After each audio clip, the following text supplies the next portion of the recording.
everyone. My name is Sabrina Marino, and on today's episode of Mental Health Today, we have a special segment on schizophrenia. Schizophrenia is defined as a long-term mental disorder involving a breakdown in the relation between thought, emotion, and behavior.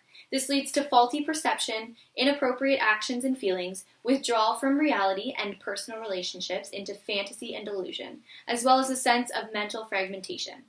Today, we will hear stories from both a mental health professional, Dr. Athman, and Samantha Jewell, a patient struggling with this disorder. Good morning, Dr. Athman. Good, how are you? Good. Welcome to the show. If you don't mind, I would like to get straight into discussion on schizophrenia, as I am interested in hearing your take on the subject. Yes, of course. Thank you for having me. As you said, it is a long-term mental disorder that does not have a known cause. Although this may be true, there are many contributing factors such as person's genes and environment. And are you saying that we have not developed a reason as to why people have become schizophrenic? Yes, unfortunately, there is no cause that we are aware of, but scientists do believe that interactions between genes and environments are necessary for schizophrenia to develop.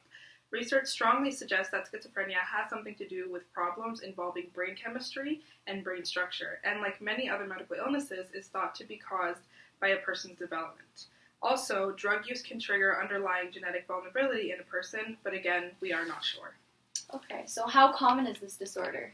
The illness occurs in 1% of the general population, while it occurs in 10% of people with a first-degree relative who has the disorder. So this could mean aunts, grandparents, cousins, and all that. If you have relatives that have been diagnosed with schizophrenia, you do have a higher chance of developing the illness. And some scientists also believe that an imbalance in brain chemistry and structure can also be a contributing factor of the development. Very interesting. So with that, what age can you develop schizophrenia? Is there a more common time frame? People can develop schizophrenia at any time. About 1% of the world's population develops schizophrenia, which means that all of the people born today, so 1 in 100, will develop the illness by the time they reach age 55. A more common time of development has been between ages 16 and 40, and it is rare for children, but if they were to be diagnosed, it would be before the age of 12. Thank you so much, Dr. Athman. Next, we'll be speaking with a patient, actually. Right. So thank you so much. Thank you. So next, we'll be speaking with a patient who has been living with schizophrenia for over 8 years now. A healthy 23-year-old at the time was diagnosed with schizophrenia after some stressful life experiences. Hi, thank you very much for having me. Hi, Sam. Thank you for joining us today and offering to share your story with your personal battle with schizophrenia. As we have learned, the onset of this disorder can happen to anyone at any age. Could you tell us about some of the symptoms you experienced before your diagnosis 8 years ago? Yeah, of course. So I was 23 when I was first diagnosed with schizophrenia, which I later learned was possibly caused by some factors that were occurring in my personal life. The course of my illness began suddenly and all at once, progressing rapidly.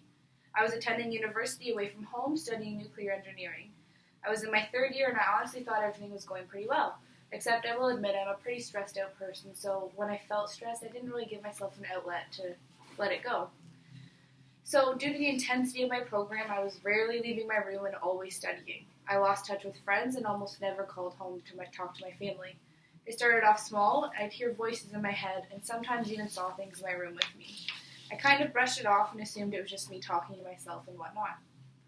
It began to get out of hand about 2 months after the initial symptoms. I lashed out at my roommates because I thought she was listening to my thoughts and trying to control me. It was very scary because I truthfully believed in what I was saying. I would freak out and pull my own hair out, and eventually got to the point where she had to call 911 because she couldn't talk me down. Wow, that sounds like a very stressful time in your life. With those who are experiencing symptoms of schizophrenia, they usually experience suicidal ideation and lack of interest in life. Would you say thoughts of suicide came to your mind at this time? Oh, absolutely. I attempted suicide at least 4 times before my initial diagnosis and 2 times afterwards.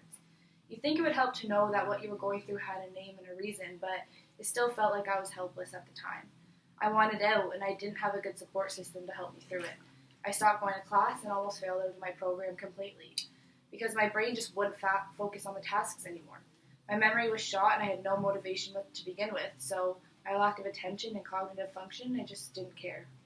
So with the course of the diagnosis, some people's episodes can last weeks or months with full remission of symptoms between each episode, while others have a fluctuating course in which symptoms are continuous. It seems that your diagnosis was more continuous as it lasted over time and continued on a similar course. Is that correct? It is correct. Yep, my episodes were constant. I see. With schizophrenia, it usually becomes less severe as the person grows older, and half of patients with a diagnosis also have an outcome of full recovery eventually. Have your episodes started to grow further apart? Have they gotten better, or what are your episodes like now? Well, fortunately, my episodes have decreased significantly. I am thankful to be seeing an amazing psychologist once a week close to home, and it's really helped as I'm able to work through my episodes and communicate a lot better. A key factor in the development of my diagnosis was severe stress and lack of support. So communication and having a doctor to meet with weekly seemed to be a suitable treatment plan for you. Was medication also involved? As I know, this is one of the biggest challenges of treatment for those suffering with schizophrenia, because people may feel like they need to discontinue their use, sometimes due to intolerable side effects. Right. Yes, medications were another extremely important part of my treatment plan. I was on medications from antipsychotics, antidepressants, and anti-anxiety meds, which was tough to deal with at first, but I truly believe seeing a professional encouraged me to stay on top of my medications. I continue to see the benefits, although I'm not on such high doses anymore. As long-term side effects of this medications, I have developed a facial tic. It has settled down somewhat after decreasing my dosages, but I personally feel it's such a small side effect compared to what I could be experiencing without my meds. A great point to make.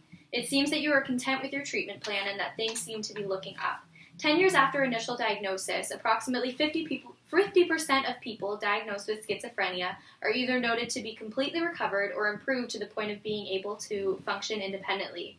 Does this give you hope now that you've finally been living with your diagnosis for 8 years now? For sure, and it's really inspiring to meet other people who have faced schizophrenia diagnosis as well, to know that I'm not alone. I do hope I meet my 10-year mark and continue to receive the support and medical help that I have. Overall, I feel I was lucky to be diagnosed so soon after the initial symptoms, and I feel like it was an imperative and successful recovery for myself.